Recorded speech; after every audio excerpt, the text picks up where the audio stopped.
Al-Amin menika orang yang bisa dipercaya. Kenapa Rasulullah disebut Al-Amin? Orang yang bisa dipercaya, satu amanah. Ya, beliau orangnya amanah. Ya. Kemudian yang kedua jujur. Beliau tidak pernah berbohong sekalipun. Makanya orang-orang karena melihat beliau amanah, melihat setiap apa yang disampaikan itu adalah kejujuran, bukan sebuah kebohongan. Makanya umat atau orang-orang musyrik waktu itu sebelum Nabi Muhammad diangkat menjadi Nabi, semuanya percaya apa yang disampaikan Nabi. Bahkan saking percayanya Nabi Muhammad Al-Amin, bisa dipercaya, amanah, jujur, ternyata juga bijaksana. Sampai-sampai ketika setiap suku ya, mereka memperebutkan siapa yang nanti ngangkat Hajar Aswad ditaruh ke tempatnya, siapa setelah dibersihkan mau diangkat, siapa yang berhak mengangkat. Karena yang bisa mengangkat itu berarti suku yang paling terhormat kan begitu. Siapa? Semuanya merasa paling terhormat ya. Saling berebut ya, saya suku ini, suku itu ya. Maka ditengahi oleh siapa? Diangkatlah penengah. Siapa yang menengahi? Rasulullah Muhammad sallallahu alaihi wasallam. Artinya kalau kita hidup di masa Nabi, melihat kepribadian Nabi, tidak ada celah sama sekali. Tidak ada kekurangan sama sekali. Artinya setiap apa yang disampaikan oleh Rasulullah itu pasti semuanya akan percaya. Apa yang disampaikan oleh Rasulullah pasti akan ditaati ya. Makanya kita saat ini dipertegas oleh Allah, apa yang dibawa oleh Nabi Muhammad itu adalah al-haq, kebenaran. Sehingga kalau ada hadisnya sahih, maka kita sebagai seorang mukmin wajib mengimani atau wajib mempercayai ya. Banyak perkara-perkara gaib yang disampaikan oleh Rasulullah. Contohnya apa? Tentang nikmat kubur atau azab kubur. Biasanya kalau pas at-tahiyat sebelum salam doanya apa, Bu? Allahumma inni a'udzubika min adzabil qabri wa min adzabil jahannam wa min fitnatil mahya wal mamat wa min syarri fitnatil masiihid dajjal. Min adzabil qabri artosipun napa? Artinya apa? Ya Allah, lindungilah aku ya Allah. Jadi sholat itu seperti itu. Kita mohon perlindungan. Lindungilah aku ya Allah dari siksa kubur. Artinya di dalam kubur, bukan di kuburan, di alam kubur atau disebut juga alam barzakh, itu arwah manusia, jiwa manusia antara dua. Satu, mendapatkan nikmat karena dia ketika di masa hidupnya termasuk hamba yang baik, akan mendapatkan nikmat. Atau yang kedua, karena di masa hidupnya banyak menyia-nyiakan waktu, bahkan menggunakan waktunya untuk menghabiskan dalam rangka kemaksiatan, maka dia akan mendapatkan yang kedua apa? Azab. Merasakan sedikit azab sebelum masuk ke neraka. Ya. Itu kebenaran. Makanya bagi kita, ketika ada orang yang meninggal, itu arwahnya kemana? Sudah pindah ke alam barzakh. Ya, bukan masih berada di rumah, tidak ya, dia sudah berpindah. Ngapain di rumah, wong dia kalau sudah meninggalkan tinggal satu, apa? Mempertanggungjawabkan, kan gitu Pak. Karena banyak ayat, banyak hadis ketika hidup di dunia itu ibtila ya. Dunia itu kehidupan untuk diuji ya, baik atau tidak, kapan terima rapotnya. Anak sekolah kalau sudah masanya selesai, terima rapot, terima nilai ujian, kan begitu. Begitu juga kehidupan manusia. Setelah kita selesai, kapan selesainya? Ketika kita meninggal. Dan setelah meninggal, maka kita akan tinggal menerima rapotnya, hasilnya, baik atau tidak. Kalau baik berarti nikmat yang kita dapatkan, kalau buruk maka keburukan yang akan kita dapatkan. Dan yang paling mengerikan itu apa Bu? Ya, sifatnya akhirat itu abadan. Abadan itu tidak ada hentinya, kekal. Bayangkan, kalau kita di dunia sakit, tidak bisa sembuh, terakhir apa? Meninggal, selesai. Kan begitu? Sakitnya selesai. Kalau kita menderita, menderita kita, ada kebahagiaan tidak? Ada rasa senang di dalam hati tidak? Ada. Tapi ketika di akhirat, Masya Allah, sekali kita menderita, maka terus tidak akan ada hentinya. Ngeri. Makanya Allah sampai berpesan, wala tamutunna illa wa antum muslimun. Jangan sampai kalian itu meninggal kecuali dalam kondisi beragama Islam, muslim. Ya.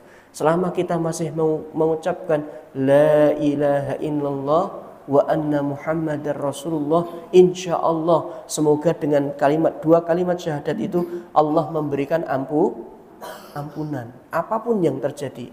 Ya. Jangan pernah mengorbankan iman kita apapun yang terjadi, walaupun nyawa taruhannya. Karena apa? Nyawa selesai mati, kehidupan dunia selesai, akan pindah ke alam selanjutnya. Pertanggungjawaban. Kalaupun menderita, menderitanya. Ya. Waliyadzubillah, semoga Allah lindungi kita dari ibtila, dari bala. Kalaupun kita harus menderita dan itu takdir kita, makanya kita harus tetap sabar. Itu jalan dari Allah, dan pasti Allah akan memberikan jalan keluar kapan, hanya Allah yang tahu. Al-haq, apa yang dibawa oleh Rasulullah itu pasti kebenaran. Ya. Nah, dalam kesempatan kali ini, kebenaran apa yang dibawa oleh Allah ada dua macam. Ada dua macam yang dibawa, kebenaran yang dibawa oleh Rasulullah. Yang pertama, bil haqqi basyira. Yang pertama yang dibawa oleh Rasulullah yang berupa kebenaran adalah basyira, yaitu kabar gembira untuk umat manusia, khususnya umat Islam. Kemudian yang kedua nanti kita terangkan, nadhira. Ternyata Rasulullah itu diutus oleh Allah membawa kebenaran berupa nadhir. Nadhir itu peringatan. Jadi tugas Rasulullah itu selain memberikan kabar gembira tentang apa? Alhamdulillah.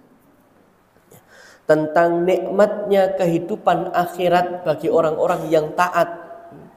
Rasulullah juga mengingatkan orang-orang yang tidak taat akan beratnya ancaman dari Allah Subhanahu wa taala. Tugas beliau mengingatkan semacam itu. Nah, kaitannya dengan bulan Ramadan, basyira wa nadhira. Rasulullah menyampaikan kabar gembira. Kabar gembira yang disampaikan oleh Rasulullah ini sering kita dengarkan, yang berkaitan dengan bulan Ramadan, karena saat ini kita berada di syahrul Ramadan, ya, syahrun mubarakun, ya, bulan yang diberkahi. Ternyata banyak sekali kabar-kabar gembira yang disampaikan oleh Rasulullah. Ya. Contoh diantaranya hadis riwayat Bukhari dan Muslim. Ya. Idza jaa Ramadan, apabila datang bulan Ramadan, kata Rasulullah, syahrun mubarakun, bulan Ramadan itu bulan yang diberkahi, kata beliau begitu. Ya. Futihat abwabul jannah, wa fir riwayah futihat abwabus sama, wa ghuliqat abwabun nar, wa sufidatisy syayatin. Ya. Dibukakanlah pintu-pintu surga. Ya, dalam riwayat yang lain, ketika datang bulan Ramadan, dibuka pintu-pintu langit dan ditutup pintu neraka dan dibelenggu para setan. Masya Allah. Ini Rasulullah menunjukkan, mengabarkan tentang perkara yang gaib kepada kita ketika datang bulan Ramadan, ya, peristiwa yang sangat istimewa, bulan yang sangat mulia, maka saking mulia dan istimewanya Allah tunjukkan dan dikabarkan oleh Rasulullah. Apa itu? Dibuka pintu surga.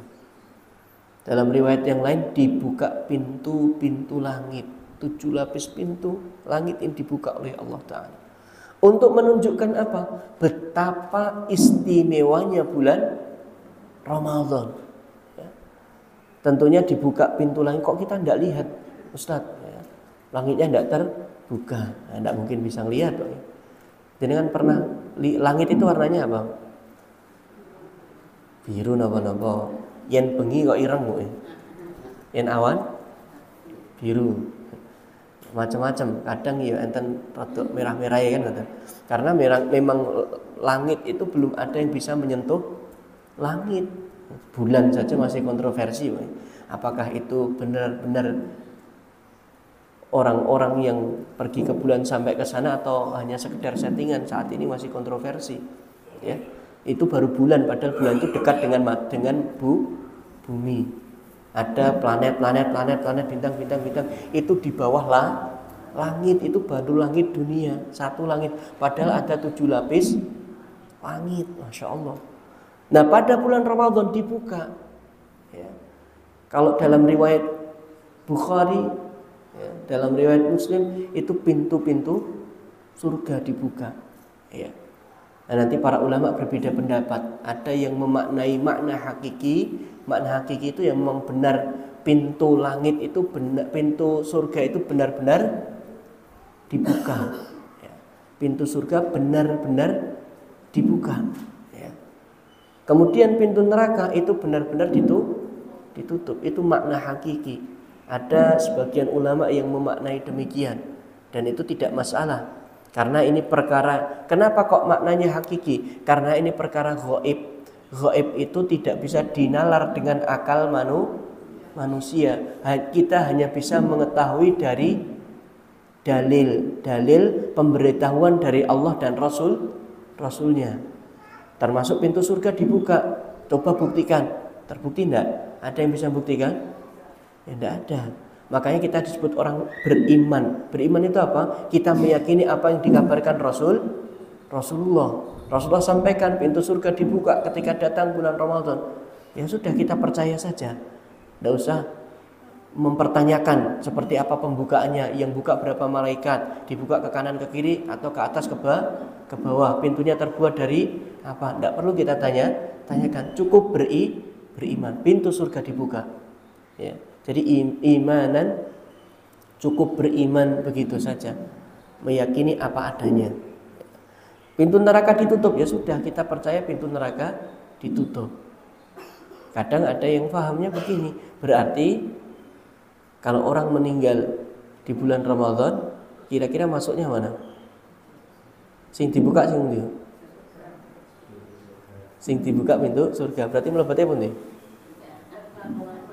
Mlebu neraka nama surga.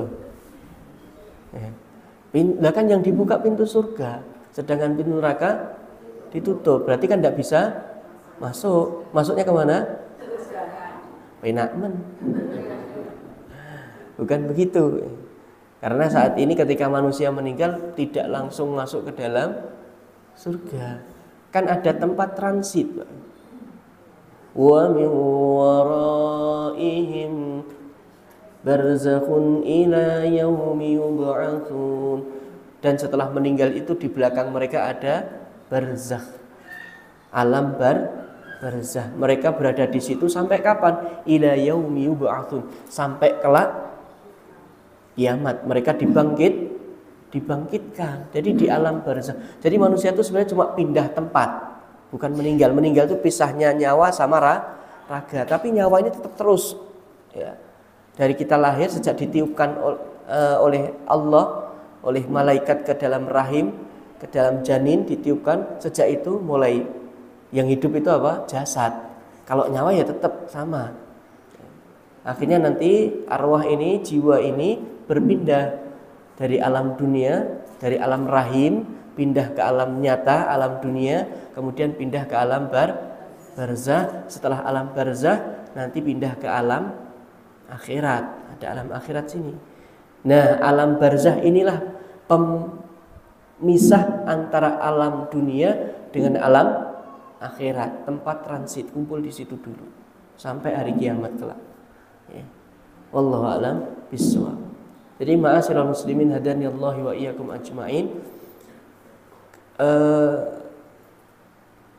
Ketika pintu surga dibuka itu betul-betul dibuka, pintu neraka ditutup itu betul-betul ditutup. Walaupun ada juga sebagian ulama yang memaknai apa? Maksudnya pintu surga dibuka adalah pintu-pintu kebaikan itu dibuka. Kan kita sendiri bisa merasakan pintu kebaikan di bulan Ramadan itu lebih banyak dan lebih mudah, sangat mudah sekali, dan lebih banyak pintu kebaikan di bulan Ramadan. Ya. Biasanya ada di luar selain bulan Ramadan tidak ada takjil, ini ada takjil. Biasanya di luar bulan Ramadan itu tidak ada tadarus Al-Quran di masjid misalkan. Di masjid ada tadarus Al-Quran, kita ada peluang beramal soleh, ikut bantu raketang gaweke kopi misalkan, seperti itu kita ikut beramal soleh. Banyak sekali amal soleh yang dibukakan oleh Allah khususnya di bulan Ramadan, dan kita lebih ringan beramal ketika di bulan Ramadan. Kemudian pintu neraka ditutup, pintu-pintu keburukan itu banyak yang ditutup ya. Artinya ketika kita mau melaksanakan keburukan itu ya, hal-hal yang berbau keburukan itu banyak yang tertutup ya. Hal-hal yang ketika kita puasa mau berbuat curang, eling, oh iya aku puasa, kan tertutup. Jadi dengan dia puasa itu menutup pintu-pintu keburukan. Itu maksud pintu neraka ditutup. Ada yang memaknai, sebagian ulama memaknai seperti itu. Wallahu a'lam bishawab. Bukan berarti Rasulullah salah Bukan berarti Rasulullah kayak Mas katanya tadi setan-setan dibelenggu. Lah itu masih banyak orang-orang yang berbuat maksiat ya. Nanti para ulama juga berbeda pendapat ya. Maksudnya setan dibelenggu itu apa? Hawa nafsunya yang dibelenggu, ditekan. Kalau orang berpuasa itu kalau mau berbuat kejahatan, keburukan kan pasti ingat, oh saya puasa. Tertahan tidak? Pasti tertahan. Itu seolah-olah setan dibelenggu, betul-betul ditekan. Itu makna majazinya. Ada juga ulama yang memaknai makna hakiki, setan betul-betul dibelenggu ya. Terus bagaimana Ustaz? Jadi kalau manusia masih berbuat jahat, manusia masih berbuat maksiat, itu lumrah. Karena di dalam pendorong manusia untuk berbuat keburukan itu tidak hanya bisikan setan. Satu, bisikan hawa nafsu. Inna nafsa la amaratum bisu. Nafsu itu terus mendorong manusia untuk berbuat keburukan atau berbuat tidak baik ya. Dominannya seperti itu, berbuat tidak baik, bisikan hawa nafsu ya. Kemudian selanjutnya bisikan setan yang berwujud. Kan setan ada dua macam, setan dari golongan jin dan setan dari golongan manusia. Artinya dari golongan manusia dibelenggu tidak, masih berkeliaran ya. Ini setan dari golongan manusia ya. Ma'asyiral muslimin hadaniyallahu wa iyyakum ajmain. Ini salah satu kabar dari Rasulullah, kabar gembira tentang bulan Ramadan. Napa melih kathah Bu. Hadis riwayat Tirmidzi, salasatun la turaddu da'watuhum ya. 3 golongan yang doa mereka tidak ditolak oleh Allah Ta'ala. Artinya tidak ditolak itu berarti diijabahi kata Rasulullah. Salasatun la turaddu da'watuhum ya. As-shaim hatta yuftir, yaitu orang yang berpuasa sampai dia berbuka. Jadi ketika kita puasa ya, kemudian kita sampai berbuka, waktu space ini itu waktu yang mustajab kita berdoa. Perbanyak doa. Ketika puasa perbanyak doa. Apa yang kita inginkan? doa mengharapkan kebaikan akhirat kita minta, ya Allah, matikanlah aku ya Allah dalam mati yang husnul khotimah. Itu kita minta. Karena ketika kita meninggal husnul khotimah itu pertanda setelah itu baik, ya.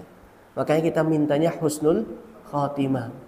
Daerah kadang kita dapati orang yang meninggal ketika ikut sholat taraweh, ketika sujud ngeblas, sholat subuh rukuk deluk sekalian.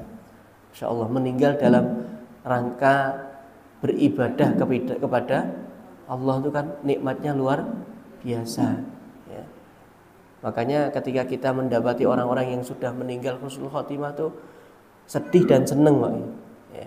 Seperti Masya Allah kalau saya sendiri mas saya yang pertama itu kami anggap husnul khotimah. Kenapa? Karena malamnya sholat tahajud beliau kerjakan, ya. Saksinya mas saya yang kedua karena tidur di sana, sholat bareng di sana, bahkan dibangunkan sama mas saya yang pertama yang bangun qiyamul lail. Setelah qiyamul lail, ya, tidur sejenak, kemudian sholat fajar, masih sempat sholat fajar 2 rakaat. Setelah sholat fajar 2 rakaat, ya, tentunya qiyamul lail, witir, istirahat sejenak, sholat fajar, ke masjid, dan sempat iqomat, yang iqomat mas saya. Saya itu langsung ke pasar, bantu saudaranya yang mau akikohan, bantu ngubetke, ya, bantu. Masya Allah. Setelah bantu, karena jam 8 ada acara kumpulan para mudir, kumpulan para direktur pondok pesantren, membicarakan persoalan umat, kan begitu. Kumpulan di situ, para dai berkumpul di situ. Jam 8 karena ada acara, akhirnya ngebut, perlu serempengan waktunya, ya. Dari situ langsung setengah 8 persiapan, bantu menyembelih kambing, dari pasar pulang menyembelih kambing dan lain sebagainya karena kikoan. Terus karena jam 8 ada acara, langsung lanjut, ya, ke pondok pesantren Ulul Albab, lanjut di sana, ya. Malamnya itu padahal ya, ngisi kajian, ngobrol kalih Mas kula sing nomor kalih tentang umat, lanjut qiyamul lail, ya, salat witir, salat fajar, terus runtutannya apa? Amal soleh. Kemudian pas menunggu acara dimulai, karena acara di masjid, antar ustadz kan ketemu, ngobrol, yang dibicarakan ya masalah umat, sik tak leren sik, ngoten Pak. Pamit ini ku napa? Leren, kok awakku kesel banget mergo wau nggih dalune ngisi kajian, langsung lanjut ngobrol kali niku wau, terus amal soleh terus. Kalau menurut kami begitu. Setelah itu karena capek tak leren ajeng gledaan. Iku karena rencangi para ustaz niku. Tak leren sih aku tak gledak sedikit, ngantuk banget. Betul gledak leren. Rencang-rencang niku mboten sadar. Terakhir enten suara kados tiyang yughirghir. Karena di antara tanda kematian itu apa? Yughirghir. Ngorok sing banter. Wak ngoten niku. Pun ngoten niku des rencangnya pas ajeng dimulai, ya, digugah kan nggih enten swara niku dikira nggih biasa ngorok kan ngoten, digugah. Tat, bangun Tat. Ayo kita mulai acaranya. Bangun. Pun boten tangi. Ya, pun boten tangi itu ketika dideteksi tirose tesih ada tanda-tanda kehidupan. Teng pun boten sadar. Akhirnya ajeng dibeto ten DKR. Ya, Mas kula niku tinggal ten Meranggen, dibeto ten DKR, acara ten Polokarto, ya. Dibeto ten DKR di tengah jalan, disitulah beberapa ustadz menemani kan. Nah, ditalkin, alhamdulillah terakhir bisa mengucapkan la ilaha illallah husnul khotimah. Saya sama mas saya sama saudara saya 3 orang, ya, saya mas saya 2 orang itu nangis banter, seneng kali sedih, ya. Sedih ditinggal masih, ya. Seneng husnul khotimah, insya Allah masih wis husnul khotimah. Justru malah kita ini yang masih hidup, nanti bagaimana akhirnya, ya.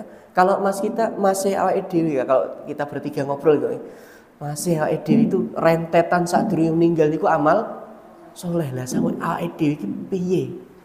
Justru kita khawatir diri kita sendiri-sendiri. Masya Allah, masih wis alhamdulillah kita bersyukur bisa meninggal dengan kondisi yang baik. Itu yang kita harapkan. Makanya kita sering berdoa, Allahumma inna nas'aluka husnal khatimah wa na'udzubika min su'il khatimah. Ya Allah, aku meminta kepadamu ya Allah husnul khatimah, meninggal dengan cara yang baik ya. Dan aku berlindung kepadamu ya Allah meninggal dengan cara yang buruk begitu ya. Wallahu a'lam bishawab. Maka ma'asyiral muslimin hadanillahu wa iyyakum ajmain, di antara kabar gembira ialah doanya orang yang berpuasa itu mustajab. Maka perbanyak doa. Betul, perbanyak doa.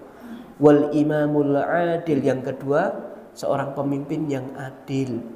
Yang doanya mustajab itu pemimpin yang adil. Pemimpin ini sifatnya umum, pemimpin negara, pemimpin rumah tangga, pemimpin kampung, itu juga ketika dia bisa berlaku adil, doanya mustajab ya.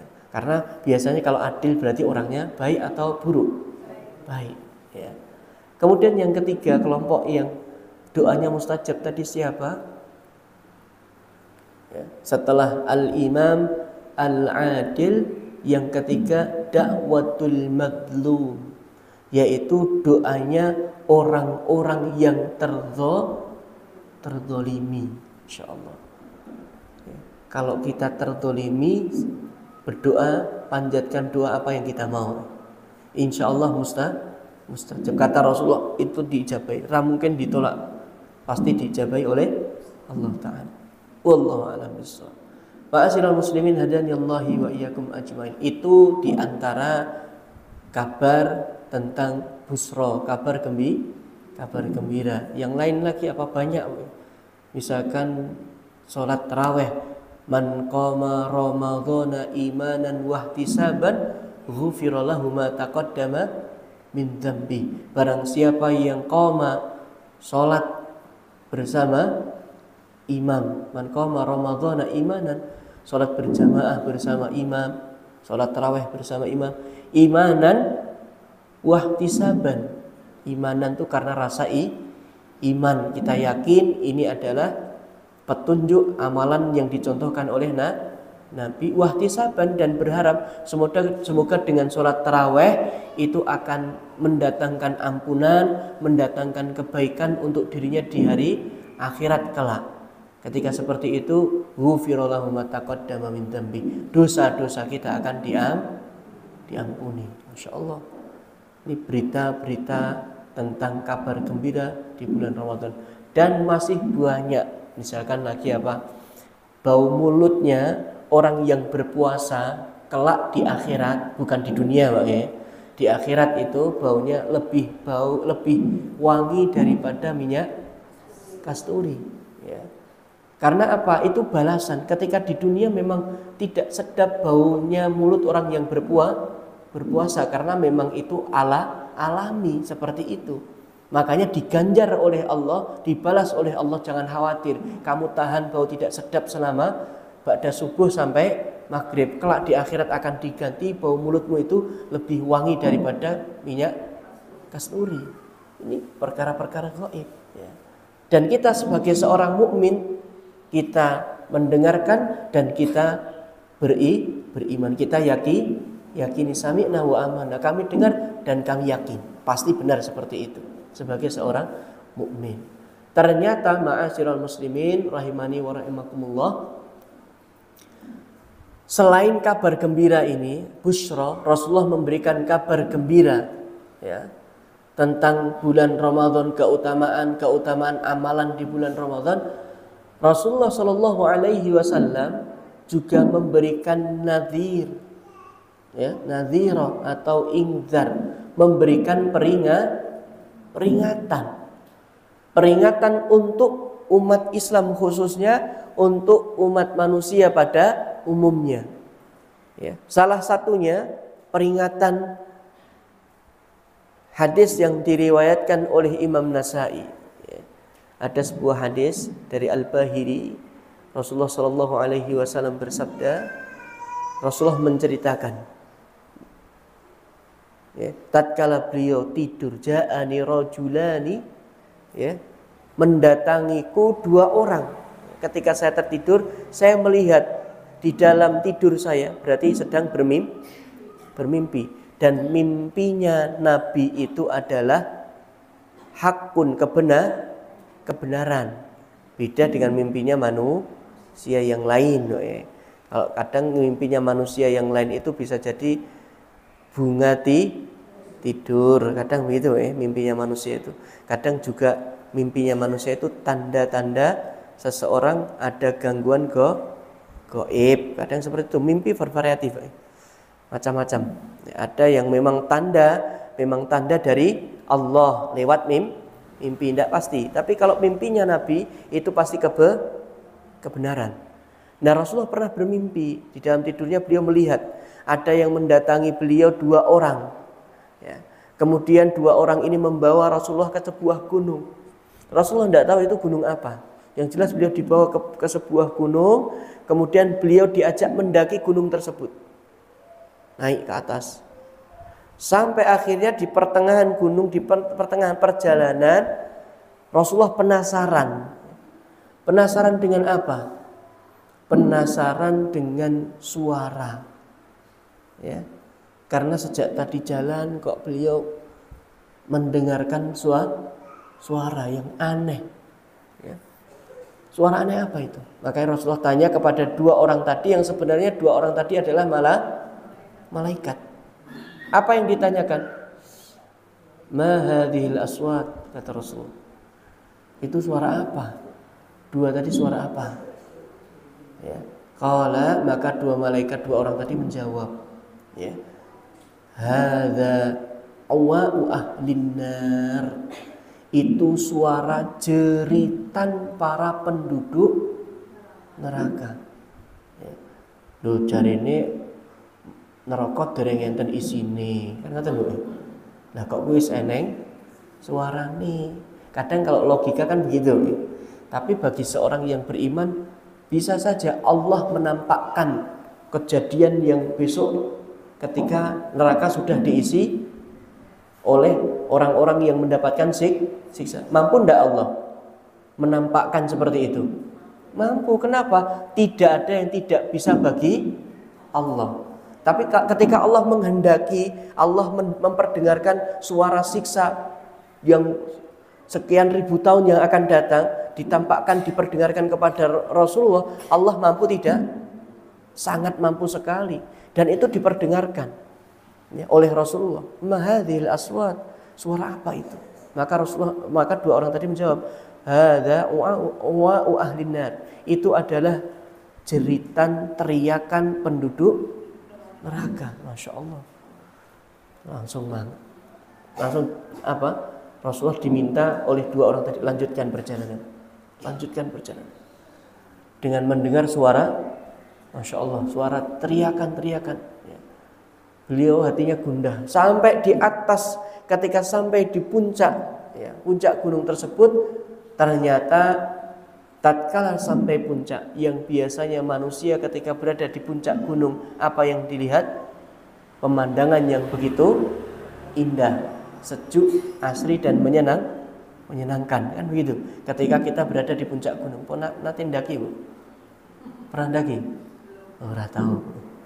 Kalau kami pernah ndaki ketika di puncak gunung itu, Masya Allah, nikmat melihat itu, indah sekali ciptaan Allah. Dan manusia itu sangat kecil, jalan yang panjang, misalkan area Sragen sampai Solo, Palur itu kan, Sragen kan jalan lurus.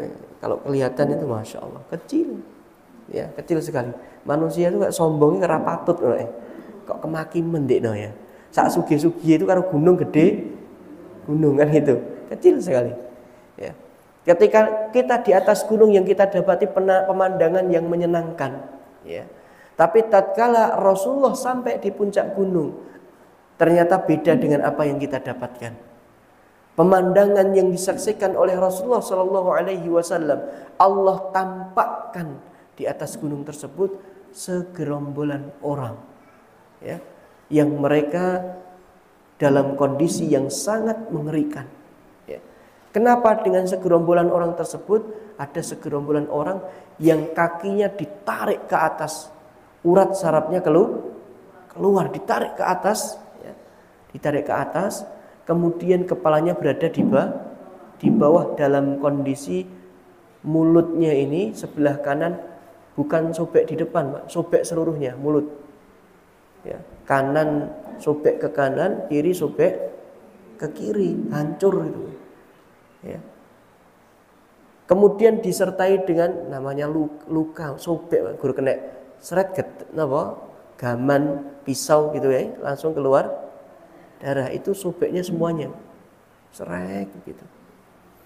Dengan mengeluarkan terus bercucuran darah sambil teriak kesakitan. Bayangkan tersobek dengan sendirinya sedikit demi sedikit, iso raiso guru ngerasa bayangkan siksa neraka gitu terjadi dengan sendirinya, kita hanya bisa merasakan sobek, dan terus bercucuran darahnya terus keluar begitu banyak. Dia teriak kesakitan, belum merasakan kaki urat yang keluar ditarik ke atas, mulut yang begitu mengerikan, terus teriak. Ya. Rasulullah kaget, astagfirullah, mungkin kan gitu. Man haula, sambil beliau melihat hal semacam itu, man haula, siapa mereka? Kok mengerikan sekali kondisinya. Maka dua orang tadi menjawab, malaikat tadi menerangkan, haula illadzina yuftiruna qabla tahillati saumihim. Itu mereka, ketahuilah, mereka adalah orang-orang yang yuftiruna, alladzina yuftiruna, orang-orang yang berbuka qabla tahillati saumihim, di waktu mana orang yang berpuasa itu tidak diperbolehkan berbuka. Maksudnya apa? Ya, orangnya tidak berpuasa, orangnya makan, sedangkan sebenarnya itu waktu berpuasa. Berarti kan dia tidak puasa. Orang-orang yang tidak berpuasa karena orang-orang yang tidak berpuasa padahal tidak ada uzur. Ya. Orang-orang yang semacam ini digambarkan oleh Allah lewat mimpi Rasulullah dan beliau sampaikan. Dan para ulama menilai hadis ini sahih, benar dari Rasulullah. Ya. Itu kelak yang akan didapati mereka orang-orang yang tidak berpuasa. Ya. Kalau kita tahu, kan ini peringatan, ternyata bulan Ramadan puasa itu pahalanya buahnya, kan begitu. Ramadan itu luar biasa. Ternyata di balik itu, ketika kita sampai tidak melaksanakan, Allah dan Rasulnya juga memberikan ancaman. Makanya kalau kita tahu, mungkin kita akan merasa takut. Saya akan kerjakan puasa selagi saya mampu, saya kerjakan. Nah pertanyaannya sekarang, kalau anggota keluarga kita, terus bagaimana Ustaz? Kalau kita sayang kepada mereka, silahkan kita ingatkan dengan cara yang baik. Kita mengingatkan misalkan suami atau anak, itu kita mengingatkan, itu bukti kalau kita sayang kepada mereka. Bukti kalau cinta kita kepada mereka. Saya tidak mau besok suami saya tidak mau besok anak saya, karena mereka meninggalkan puasa, mendapatkan balasan yang semacam itu. Makanya kita ingatkan. Ya. Adapun mereka mengerjakan atau tidak, itu sudah bukan urusan kita. Kita hanya diperintahkan oleh Allah, ballighu anni walau ayat, sampaikan kebenaran walaupun satu ayat. Pak, wajib poso lho Pak, mbok poso, wong jane ya kuat, terus ya iso menghemat pengeluaran. Kuat poso mboten sah udud. Kadang lucu Pak. Pas poso mboten udut niku kuat mboten? Kuat. Mboten udut niku kuat. Ya, tapi yang pas mboten poso sak jame pun blangkemen goleki udut. Maksudnya apa? Sebenarnya puasa itu tergantung dengan kemauan dan niat di dalam hati seorang muslim. Ketika dia sehat, insya Allah kuat. Kecuali orang sakit, bagi kalau orang sakit memang dia karena sakit bisa jadi tidak tidak kuat. Tapi kalau orang sehat, tidak ada uzur, tidak ada penyakit kronis, mah kronis, ya, bukan tipesnya tidak kambuh, kan begitu. Artinya dia sehat walafiat, secara normal manusia itu tidak akan mati karena puasa. Justru ya banyak orang yang sehat karena puasa. Tahu kenapa, Bu? Karena sumber penyakit itu di antara sumbernya itu adalah perut, makanan. Kita kadang sadar enggak mengkonsumsi makanan yang kadang berbahaya.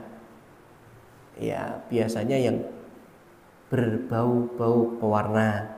Itu kita konsumsi enak, tapi pada hakikatnya zat ini tidak baik buat tubuh. Kan begitu. Tapi tetap kita konsumsi, alasannya apa? Enak. Makan terus. Jadi ngerti tidak sehat. Yang tahu itu urusan apa? Perut. Makanya ketika kita puasa, insya Allah justru malah kita mendapatkan kesehatan. Badan kita bugar. Ya, walaupun terkesan lemes tapi lebih bugar sebenarnya.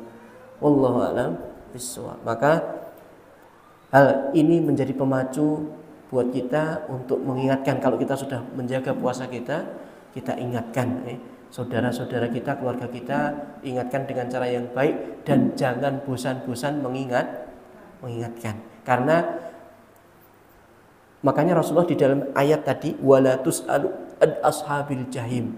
Wahai Muhammad, kamu tidak akan ditanya kenapa orang itu dimasukkan ke dalam neraka. Maksudnya apa? Rasulullah tidak bertanggung jawab. Artinya Rasulullah itu hanya menyampaikan, termasuk kita ketika menasihati orang lain hanya menyampaikan. Mau didengar nggih monggo, mboten masalah. Kita tidak rugi, justru kita dapat pahala sudah menyampaikan kebaikan. Begitu ya. Yang terakhir, nanti masih ada 10 menitan. 5 menit kita buka tanya jawab. Terakhir tentang kabar gembira lagi. Kabar gembira apa? Peringatan dari Rasulullah yang berkaitan dengan bulan Ramadan yang selanjutnya. Kalau tadi yang pertama tentang kabar-kabar gembira itu masih banyak, sudah banyak disampaikan para penceramah. Ini kabar peringatannya kadang meleset. Yang kedua apa? Yang kedua berdasarkan hadis riwayat Tirmidzi, Rasulullah Shallallahu Alaihi Wasallam bersabda, "Ittaqu syahra Ramadan." Jagalah oleh kalian bulan Ramadan. Jaga bulan Ramadan. Kenapa? Fa innal hasanati tudha'afu fihi. Karena sebenarnya di bulan Ramadan inilah setiap kebaikan yang dilakukan pahalanya akan dilipat gandakan, akan Allah lipat gandakan. Ma la tudha'afu fi ma siwahu, di mana Allah tidak melipat gandakan selain bulan Ramadan. Di bulan-bulan selain bulan Ramadan Allah tidak melipat gandakan.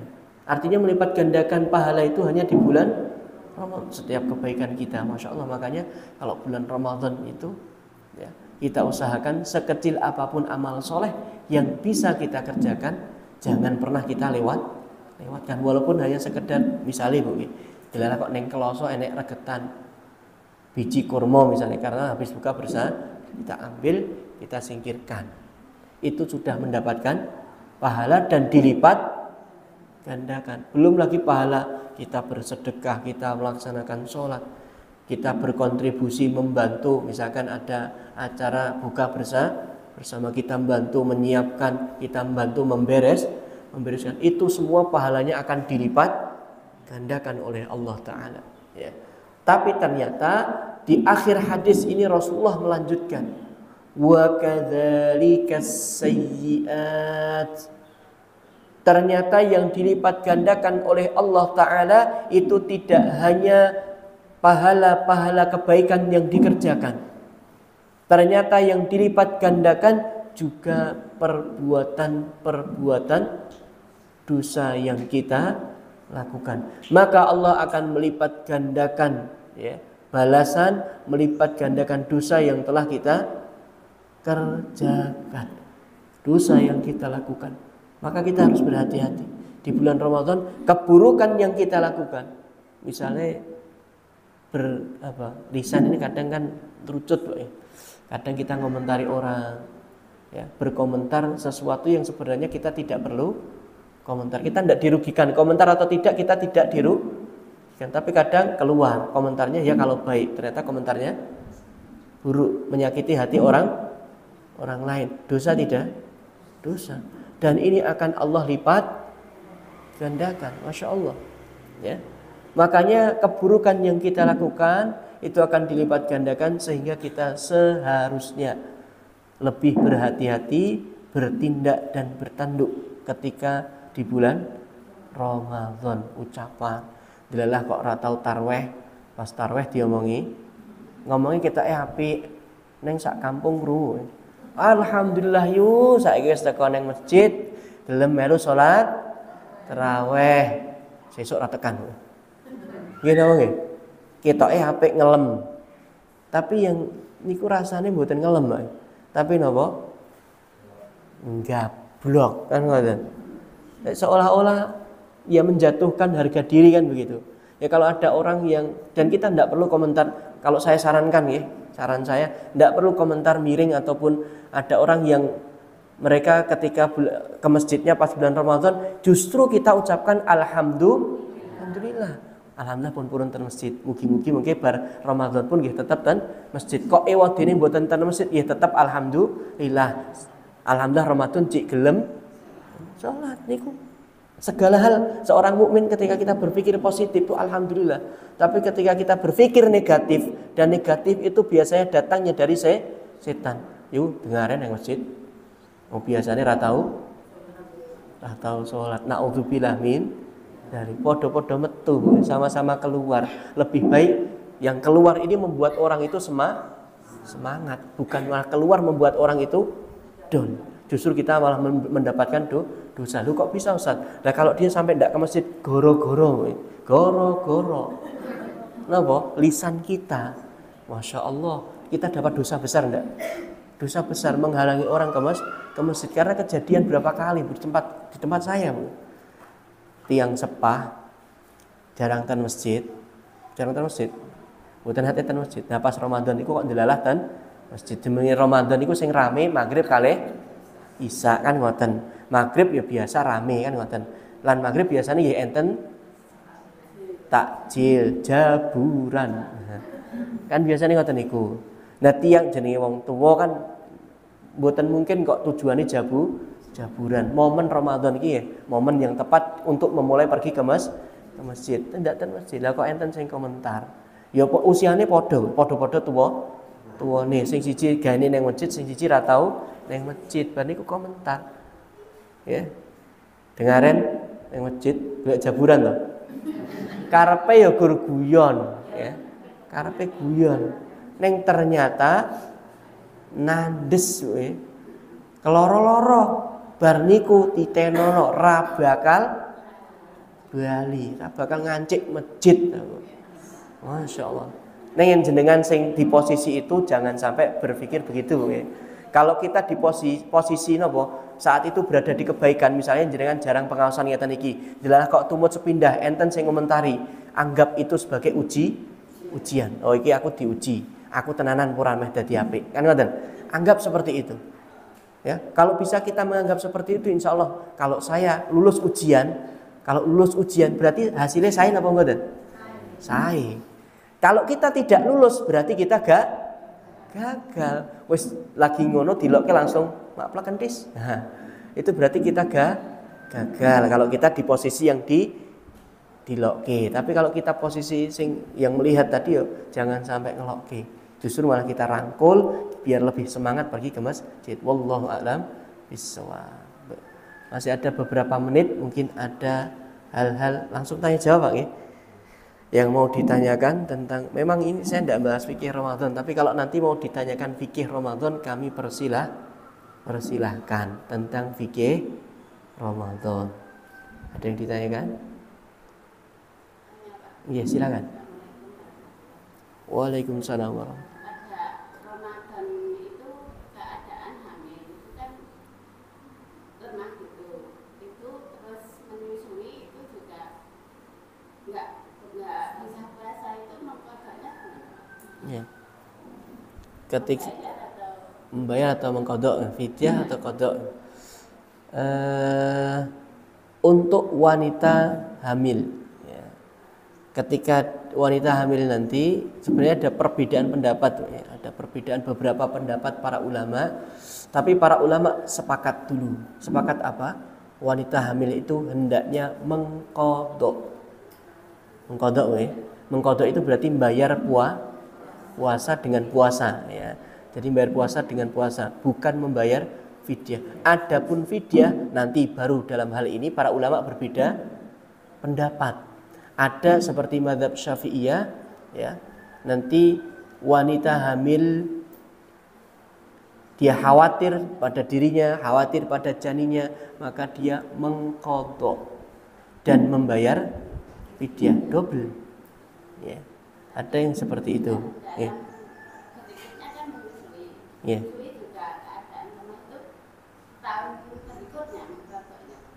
Mengqadhanya tahun berikutnya.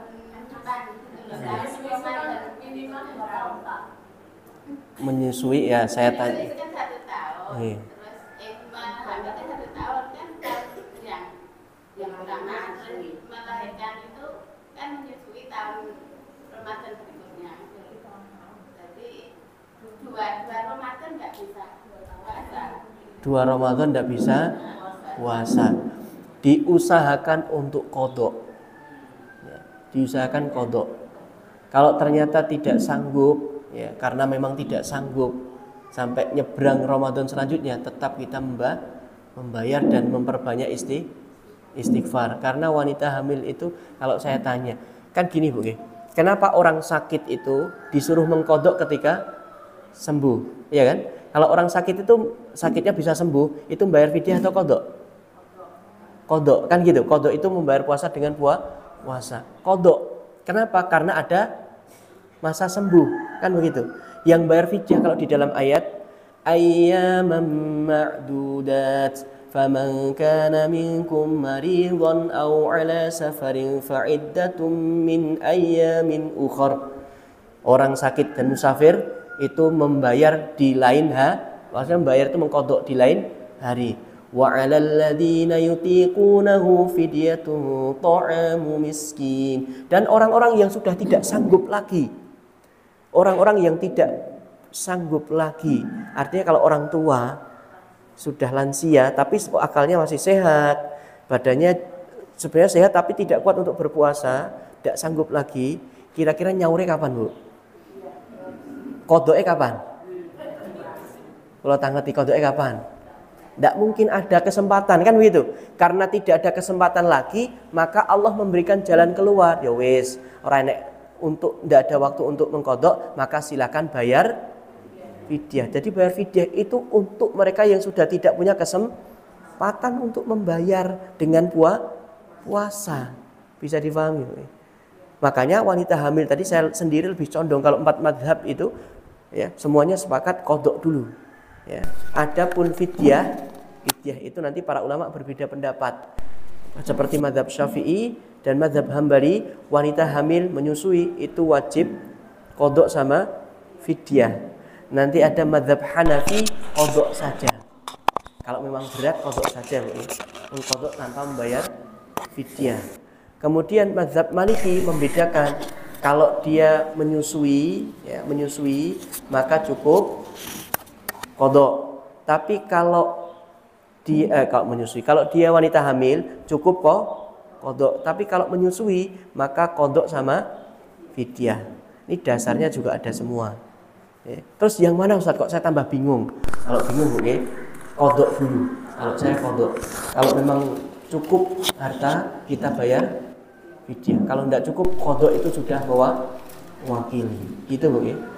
Karena memang banyak, bahkan ewan ngaji itu suaminya, istrinya hanya bayar fidyah. Bayar fidyah tok, lah kok penak men. Ya. Ya kan penak Bu.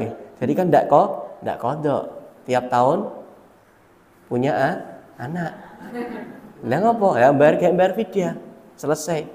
Itu memang pendapat Ibnu Abbas sama Ibnu Umar, tapi pendapat ini para ulama menganggapnya pendapatnya tidak muktabar, ya. Tidak muktabar itu pendapatnya lemah berdasarkan dalil. Makanya para ulama 4 mazhab, wanita hamil, wanita menyusui yang pertama itu kewajibannya adalah qadha. Adapun fidyah nanti masih terjadi perbedaan. Artinya qadha sama fidyah itu terjadi perbedaan. Wallahu a'lam bishawab. Gitu, Bang.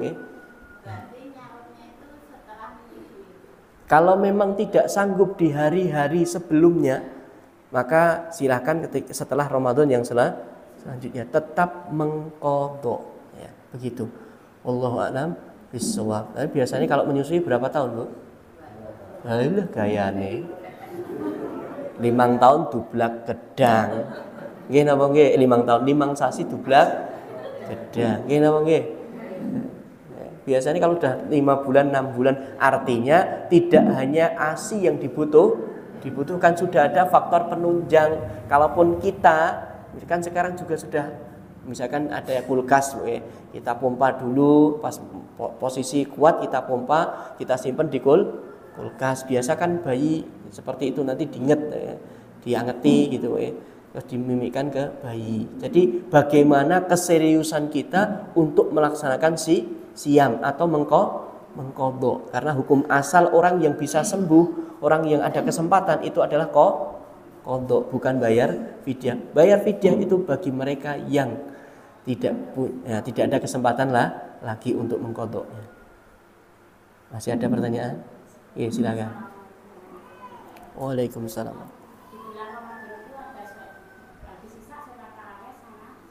Nggih.